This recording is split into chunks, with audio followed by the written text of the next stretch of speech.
WellSet for this series called virtual healing series called Love is Contagious. And every day we have different thought leaders and healers speaking and sharing their thoughts, especially related to what's happening on the planet right now with COVID-19. And we think there's a lot of opportunity for healing and doing deep inner work, even though the world's on fire and there's a lot of challenges out there. Jasmin is a dear friend of mine, someone who I love and trust and respect. For example, when my water was breaking a couple of years ago and pregnant and on the way to the hospital, we stopped at her and her husband's house, and hung out for a little bit on their white couch, and they were totally fine with that as my water was breaking. And it was Christmas Day, and she had wrapped up all these beautiful presents, and we had great conversations about the earth, the environment, fasting, healers, even, that day and many days since then, since we've seen each other. So Jasmin's a wealth of knowledge. She's a nutritionist, an entrepreneur, and is working on many companies simultaneously. And she has a lot of different tips and tricks for boosting health and fasting and detoxing. And so I'll let her get to that. Thanks. Thank you. Thanks for having me. And even though I don't see any of you, I'm just beaming love to you all in your homes, and so grateful to be sharing this moment with you. I do have two companies that are focused on clean beauty products. One is called Hairprint, and the other one is a body detoxing oil called Olio Maestro. And previously to starting my businesses, I was working as a nutritionist with a focus on fasting and detoxification. And so, it seems like it's a good time to, as the earth is resetting and regenerating itself, it just seemed like a good time to talk about fasting. We're all in our homes and it's springtime. And I thought that fasting is something we can incorporate at this time as we're at home. And usually I like to fast with fresh vegetables, but if you don't have access to fresh vegetables, you can always order a powder in your home, such as this one. This one's greener grasses, which is a green grass powder. But I'll get into that because there's a lot of different ways to fast. So I thought I'd give you a mini overview of fasting and detoxification. And then if any of you are interested, we could sort of write into each other and see, maybe we could all fast together for 5 days and explore and be supported. We can just, hopefully we can see each other by video and share and support each other during this time. So I started fasting, I was counting actually 28 years ago. I had found a book by Arnold Ehret. He's a professor from the 1800s, and he had written a book called Rational Fasting. And I was 19 at the time, 18, and just became fascinated in fasting, and ended up learning about fasting, working with alternative oncologists to develop the fasting program for his patients, and have led a lot of fasts for many people, fasts that are from 2 days to 60 days. So the world has really changed since I started fasting. It was already quite toxic then compared to what it had been when he had written the book. But I realize now that fasting is very different. And often in my practice, what would happen, I was in LA, I had my practice in LA, and a lot of people were juice cleansing. And what I would do, I under live blood analysis, I could see that actually they weren't getting the toxins out. So it was like stirring up a dirty pond, but not getting the toxins out. And so my focus has really been on detoxification now. So what I found with fasting is that the body knows how to heal. And I hope you can all see my screen now. And given the opportunity, the body, nature, what we naturally do is regenerate.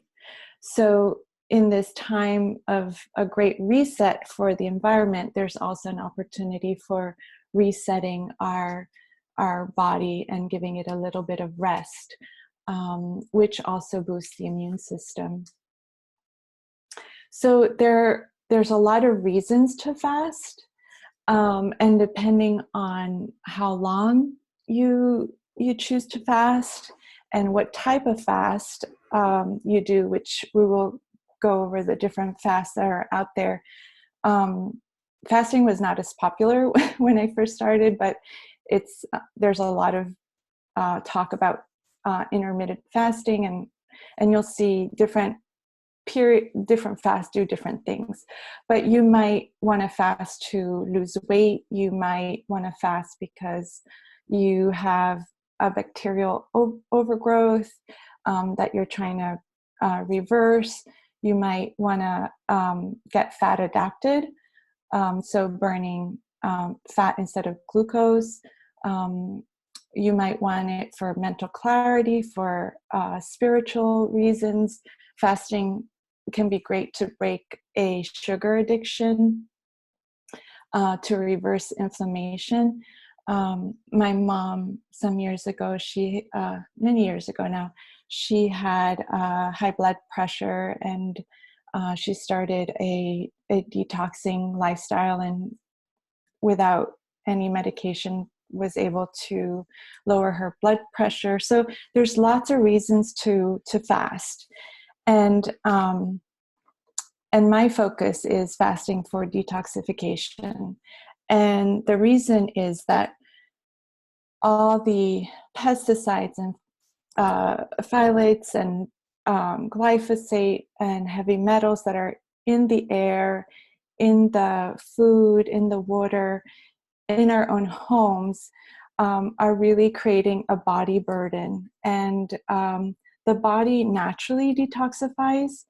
It's made for that, but the amount of heavy metals and toxins in the environment make it quite challenging at this point. So I write here, it's not a matter of if you have toxins, it's a matter of how many you have. So just to give you an overview of some of the stats I was able to pull up.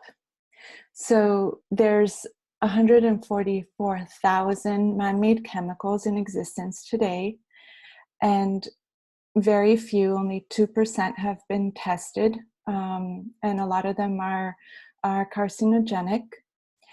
And there's, in the beauty industry and the self-care industry for women, we're exposed to a lot of products, and you'll see in the next page what I mean, daily, that we're not aware might disrupt our hormones, might end up in fat tissue, create weight imbalances, or genetic mutations. It's hard. It's not, I always say, it's not one toxin that is too much. It's just the accumulation of ongoing toxicity that is an issue. The average home today contains 62 toxic chemicals. So it's also in our furniture, in the cleaning supplies that we have. And 1 of 13 women is exposed to a known or suspected carcinogen, and that's every day. So here are just some of the toxic chemicals found in cosmetics and in furniture and air and water. So formaldehyde, so you've all probably heard about the hair straightening Brazilian blowouts. They contained formaldehyde, but also silicone smoothing agents that we use for the hair or shampoo, they may contain formaldehyde, which is a known carcinogen. Mercury, we know that sushi and dental fillings contain mercury, but they're also found in skin creams, and especially if you buy something that's cheaper on Amazon and eBay, there's a lot of companies that are putting the label of the brand, but they're actually, it's not the actual brand putting it on eBay and Amazon. And so you're getting the fake version, which may contain, they've been tested a lot, and they often contain mercury. Lead, which is also a neurotoxin, the brands CoverGirl, L'Oreal, Revlon, those are have been tested, and the lipsticks contain a lot of lead. Asbestos, we know in buildings had asbestos, but they're also found in anything that is a powdered product, like eyeshadow or foundation or any talc. I'm not saying all companies or all beauty products have this. I'm just wanted to give you some insight that it is really in a lot more than we imagine out there. There's a solvent called toluene, and it's toxic for the nervous system, and that's often what, if we go and get our nails done, it's often a solvent that's used in nail polish removers, and that's where the smell comes in. There's also triclosan, which is in deodorants. It's an odor reducing agent, and so there's products out there that contain that, and it's in deodorants and bath gels. And then there's, other than everything in our beauty industry, there's also glyphosate, which is, I read somewhere that each person has 5 tons of glyphosate that they're exposed to every year. So even if you are eating organic and you're just exposed to that, because 70% goes back into the air, and we're just all exposed to toxicity in this modern world. So I always say that it is my belief that our ability to stay detoxed in the 21st century is the determining factor to maintaining good health and well-being. And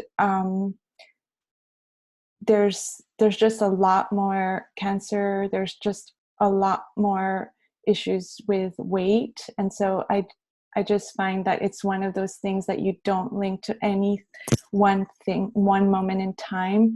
But again, if we don't stay on top of this body burden, it's just hard for the liver and the detoxification organs to detox.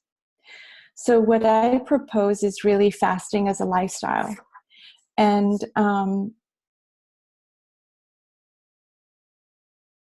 one thing I had noted here is that chemicals that are put into the body, they're often stored in fat, and they're not designed to break down easily, so they can remain in our bodies for decades, really.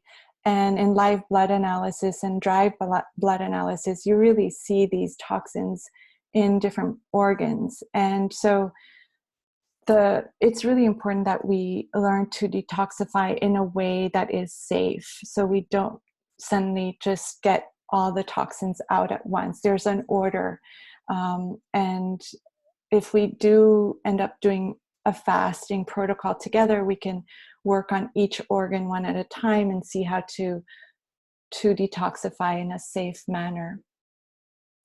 But just to go over some of the fasting different types of fast that are out there. So there's intermittent fasting, which is quite popular nowadays, and that is just a nice way to give a little break to your organs, allow for proper elimination. We often eat back to back, and we don't properly eliminate. I think that coming from Italy, I don't call it intermittent fasting. I just call it plain eating. We do take breaks between, often breakfast in Italy is just a coffee. So it's good to just not be constantly eating. But that's one fast. The OMAD, so 1 meal a day, OMAD. You basically eat at a certain time every day within a 2-hour period. So that allows you to have brain clarity. It resets you so that you become slowly fat adapted. And so that's something you can do. The ideal thing is to actually use all these type of fast in a way where you're not just doing one type of fast all the time, but you, depending on your desired outcome, or depending on where you're at with your lifestyle, you just incorporate one and then you might do another, just to get the body into a clean state, just staying at top of the body burden.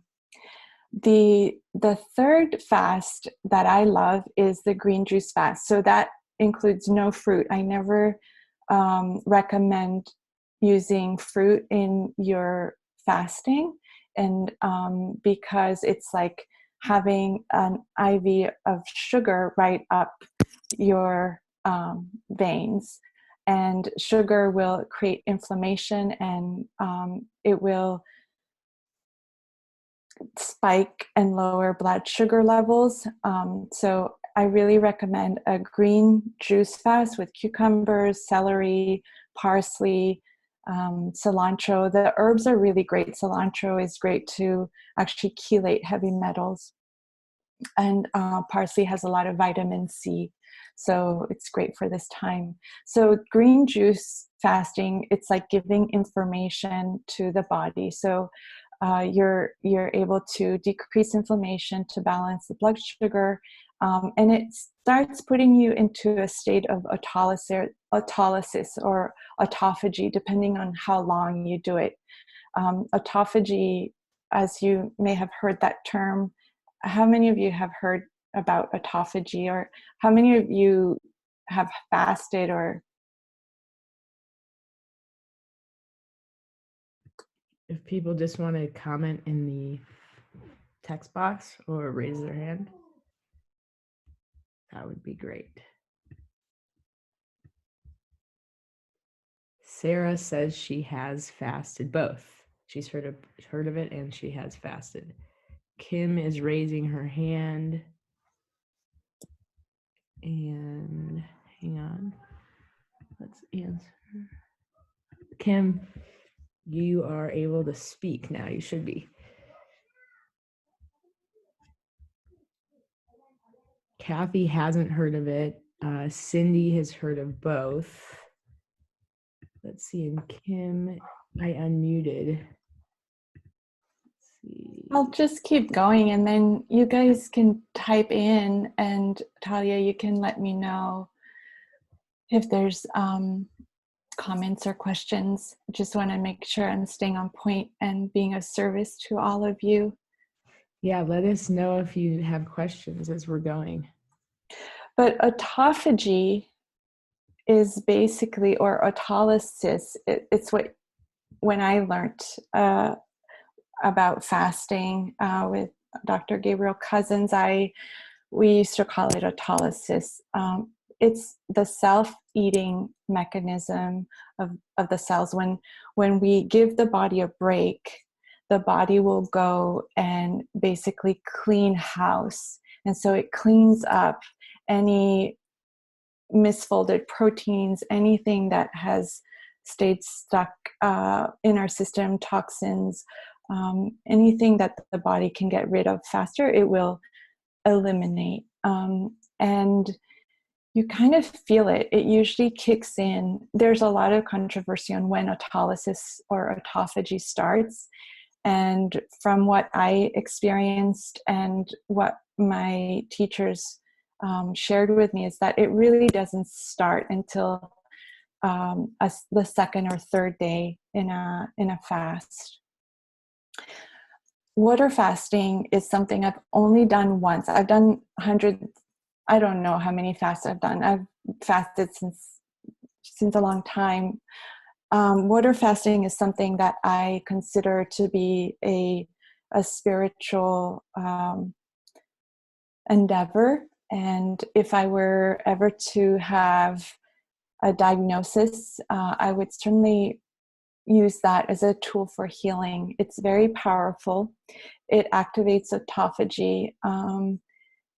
I would say not to water fast unless you're supervised by a healthcare practitioner.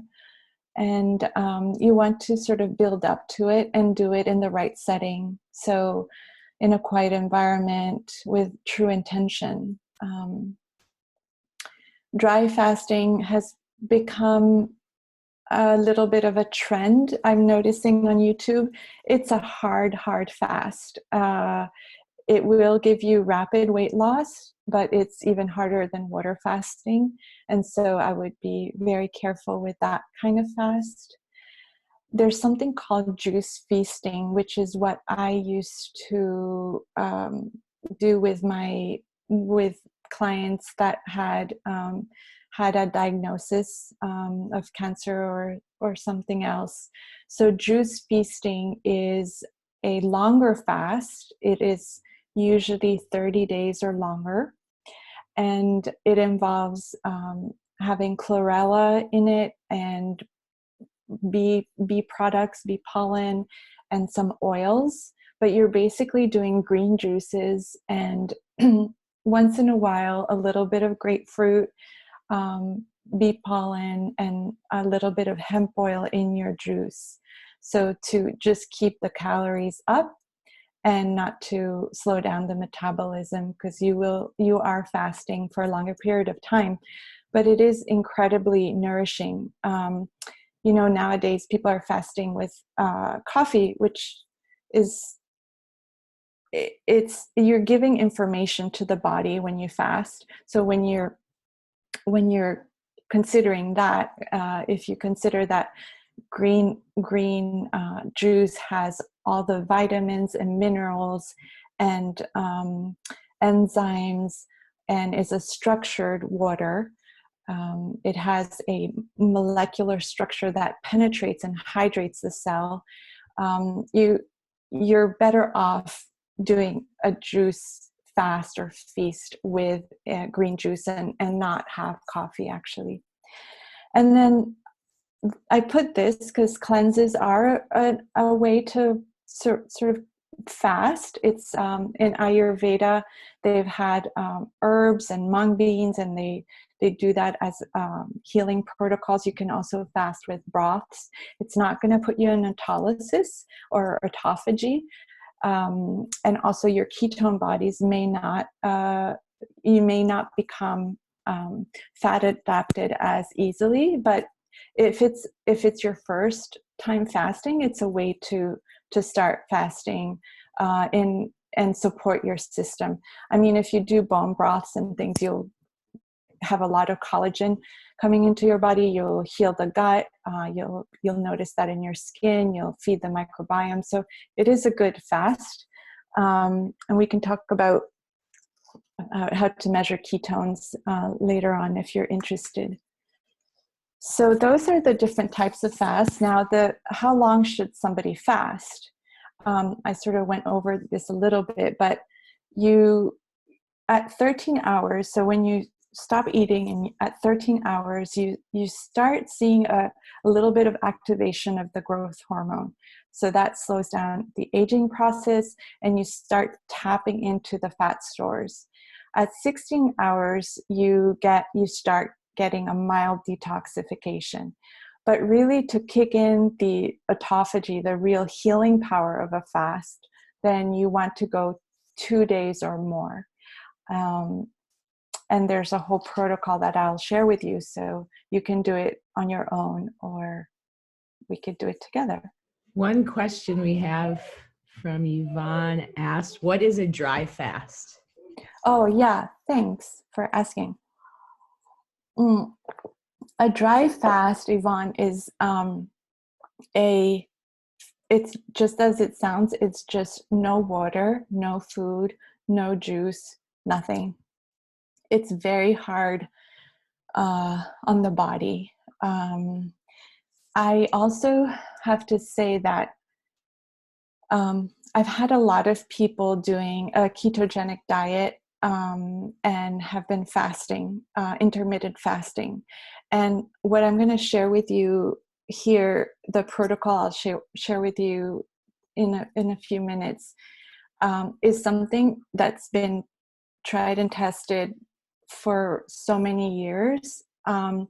What I've noticed is that friends of mine or people that I know that have had not the cleanest of diets and have started intermittent fasting and then going into a ketogenic diet, they end up getting gallstones and kidney stones.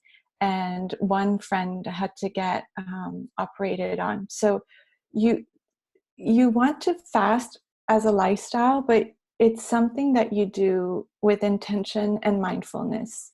And I really can't stress this enough, even though right now dry fasting is incredibly popular. I've only dry fasted once for 30 hours. And again, I've been fasting since I'm 18. So I've done everything wrong with fasting, but thankfully I haven't done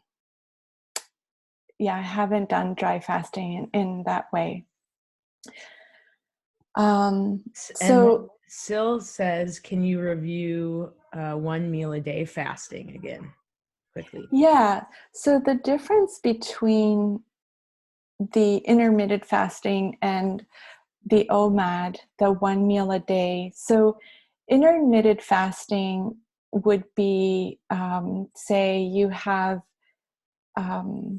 dinner at 6 and you leave a 12 to 16 hour break till your next meal. So maybe you start up again at 10, 11.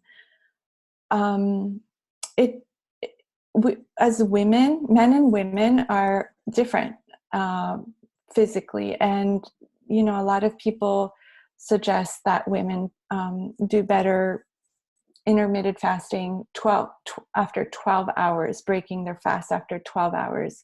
Some say after 16. I think that it really depends on what you want to achieve. And I think that changing your fasts throughout the day or the months is what you want to aim for. The 1 meal a day is really that you have a 22 hours of no food, and then you have 2 hours of eating that one meal. And, you know, the only conclusive studies of longevity have been in low calorie intake and fasting. They've extended a lot of, you know, mice and yeast, and they've extended life by 33% with that protocol. But with the 1 meal a day, what's recommended is to actually eat your calories. I mean, healthy calories, but eat what you would eat, but just in two-hour period. So 22 hours no food and 2 hours with food. So we kind of looked at what autophagy means. This is a little bit of a side note, but I thought, you know, what happens with fasting is that you start getting you activate cellular health. And in general, I just thought I'd put this in. What you want to do to maintain good cellular health, in terms of lifestyles, the number one thing is to have a low glycemic diet. Just in general, I think I've been low glycemic for over 20 years. So my inflammatory markers are really, really low. Basically, I don't have blood sugar spikes at all. I don't have cravings. And it's really something I've been able to do over time. And I think if I leave you with the most important thing in this conversation today, is to really look at your sugar intake, which should not be more than 15 grams per day. And just look at anything that you're drinking, because a lot of times sugar comes in the form of a liquid. I do cacao and raw chocolates, and those, when I look at the bar, they're often, I find the ones that are low glycemic. So I think that's really important for cellular health. The other thing that oxidizes the cells and makes the cell membrane inflexible is consuming vegetable oils like safflower, canola, mustard seed. So you really want to stay away from those oils and favor olive oil. I'm sure all of you have sort of heard these things. I just thought I'd put this in just as a reminder. The third practice that you can have is having a good detoxification protocol a few times a year. So detoxification, I put it in a separate category as fasting, because you can fast but not detoxify. And what you want to do is really open up the channels of detoxification, make sure the liver is working properly, that you're detoxing organ by organ. And it's something we can all do together throughout the year, if anyone wants to do that. Or we could do little segments, and I can share with you how the most important principles of that, and I'll share that in this talk. So fasting, so you can include fasting, intermittent fasting, or you can fast every Monday, or three days a month, or I fast at the beginning of every season. So now we just changed seasons. So this is when I'm going to start my 7-day or 10-day fast. And then the other thing for the health of the cell is making sure you're getting enough oxygen. And so there's exercise, there's little hydrogen tablets, which also boost oxygen in the water that you drink. And of course, there's other tools right now, biohacks like the hyperbaric chamber and things like that. So, okay, so let's kind of review a fasting protocol that you can do at home. Does anyone have a question before we go into the details on how you could fast at home during this time? Yvonne says, where do you recommend getting hydrogen water tabs? So check this brand out. I think I might have gotten it from Amazon. It's called Hydro Tab. It might be at your health food store. Basically what it does is it evaporates the 2 hydrogen molecules and leaves the oxygen intact. And so you're getting a boost of oxygenated water, and you kind of feel it. You have to drink it right away. You feel like suddenly your energy is up. But, just breaking a sweat, get a jump rope and break a sweat, get more oxygen into your cells. It's all about elasticity. Hot and cold also, getting more blood flowing and that hermetic effect.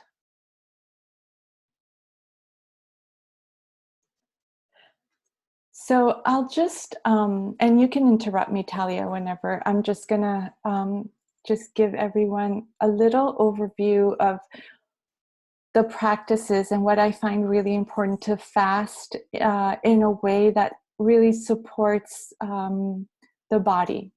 And you'll see that the most important thing to fasting is not the fast, and you'll see what is the most important.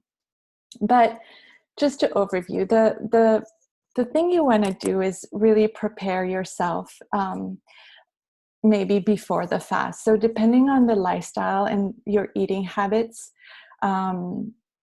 you might want to stop coffee a week before. You might want to stop grains, sugar, alcohol, animal protein. You sort of just start bringing your whole being into the fast.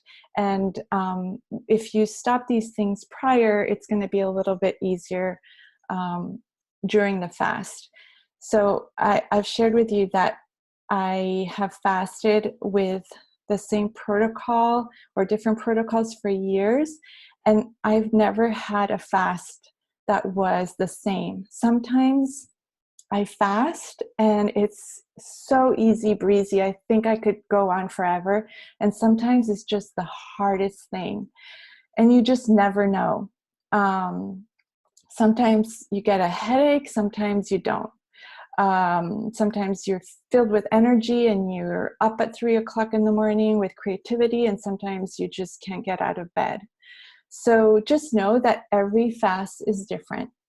What I find really important, because what happens is that you might go through little bit of hunger moments during the fast, especially the first 3 days, is you want to get really clear with your why you're fasting. It could be for spiritual reasons, it could be for weight loss, it could be to heal a condition, but just have that clear image of the end goal.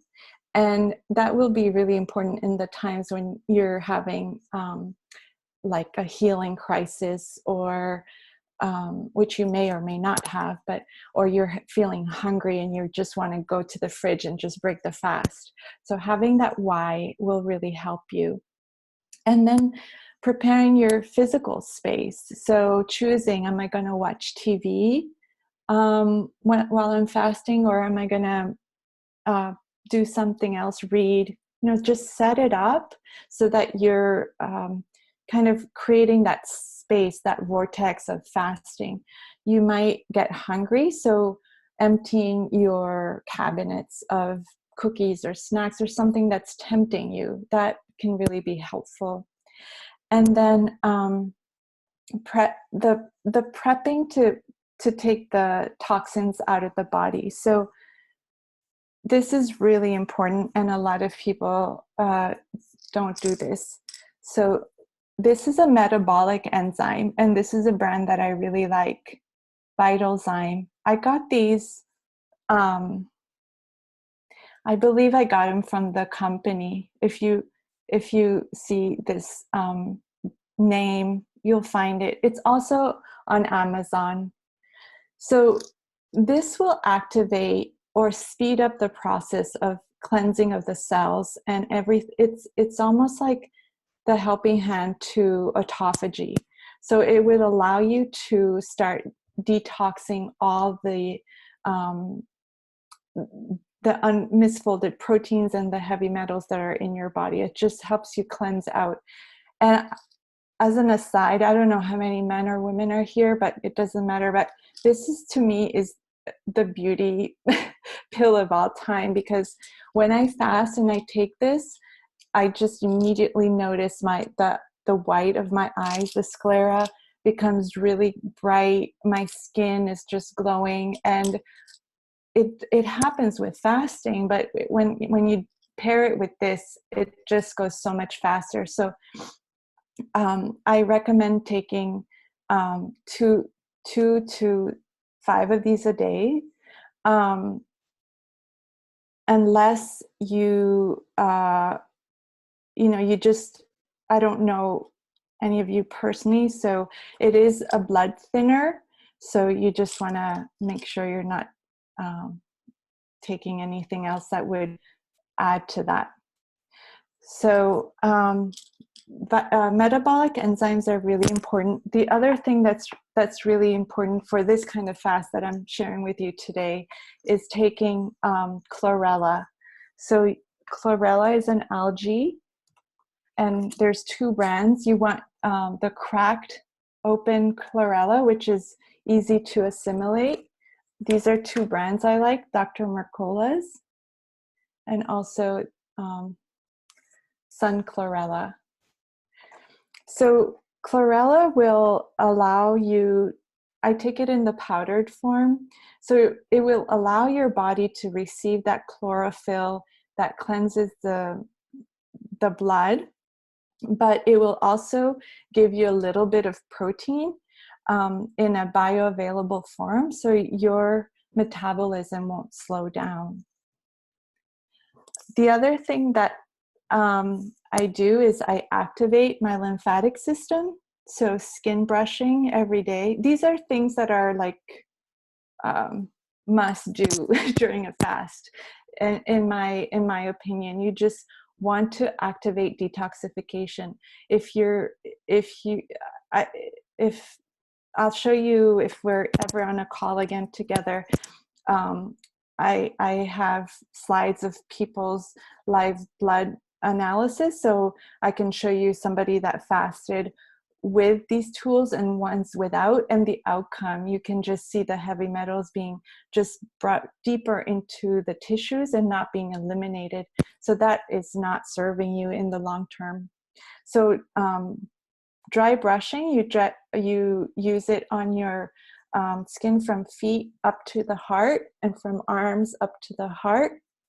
And you can also activate your lymphatic system with, this is my product, but you, I actually don't know any other product like this here, but you want to activate the lymphatic to get rid of the toxins. So the lymphatic system is like the sewer of the body. And so by rebounding, by using the dry skin brush, by using oils infused with herbs that heat the body, you'll be able to detoxify better.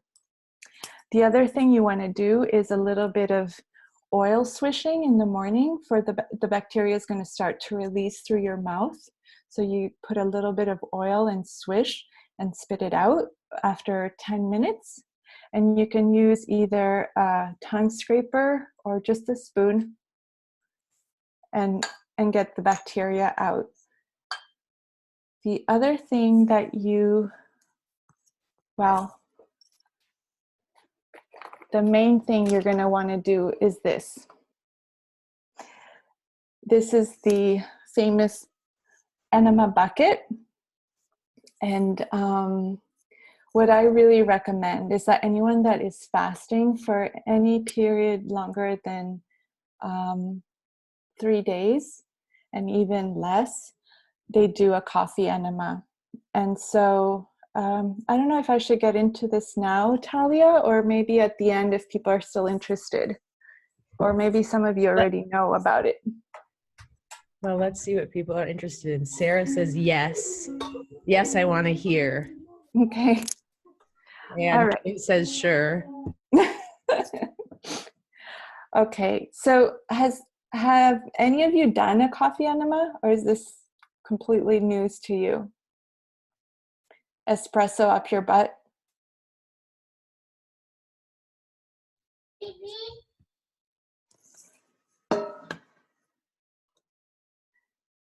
Oh my gosh, it's okay.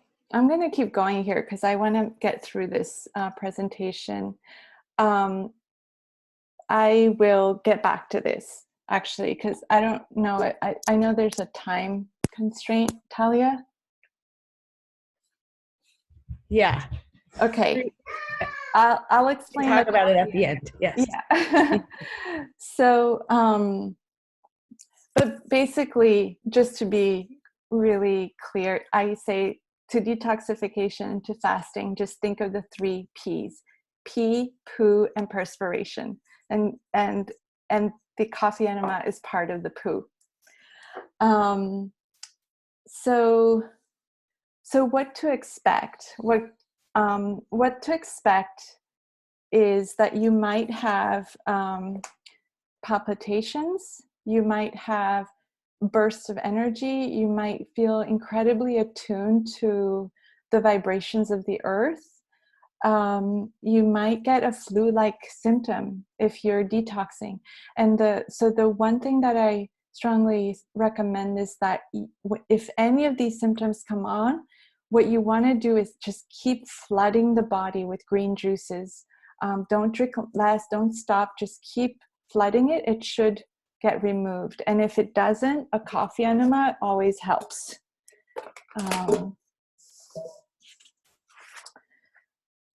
So this is something that we can do together, or you can do on your own. I just wrote this out just as an idea. So it's a combination of a longer juice feast, the 30 plus day fast, and a juice fast. So basically you could do 5 days where you're drinking a minimum of 3 liters, which is like 3-4 mason jars of minimum green juice. So I don't know if you have access right now to fresh vegetables. If you don't, you can get any green powder that is just greens, green vegetables, and green grasses, or chlorella.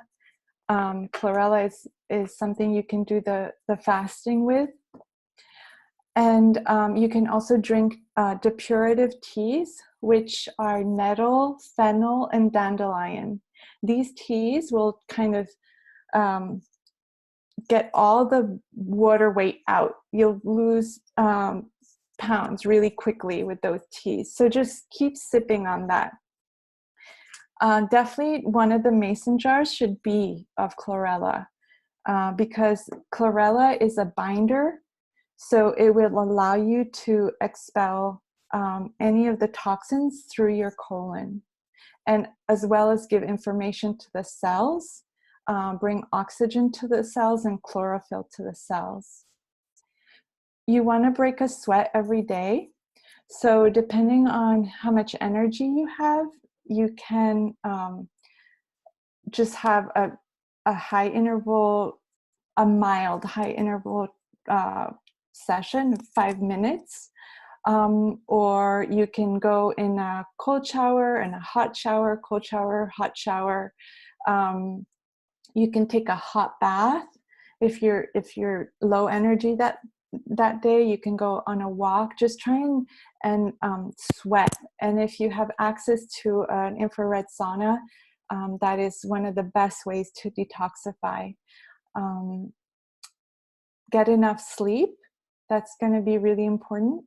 Take the metabolic enzymes, and then do the coffee enema that I can share how to do if you're still interested. So this is what I wanted to tell you about fasting, which is the thing that I see is the biggest issue with fasting. People fast and they come off the fast and they go back to their regular eating lifestyle. And my teacher used to say, it takes a fool to fast, but it takes a really intelligent person to come off a fast. It is the most important thing you can do. So you had to understand, depending on how long you fast, the longer you want to take to come off the fast. So the lining of the gut, the intestines, everything's like a newborn baby. And so when you take your food again, it's going to assimilate a lot more. Everything's more permeable. And so what you want to avoid is avoid restaurants for as long as possible. Sorry.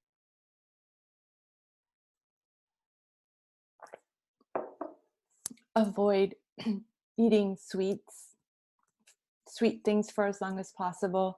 And as soon as you incorporate anything sweet, you're going to start having those cravings. So what I do when I stop a fast is I still have the mindset that I'm still sort of fasting, and I start with a 1 meal a day approach. And depending on what my body says is I will either break the fast with a vegetable, either steamed or raw, or I'll break it with some fat, like a spoonful of coconut oil. What happens if you break it with a fat, you're not going to spike blood sugar levels. But, some people don't have a gallbladder or have a hard time with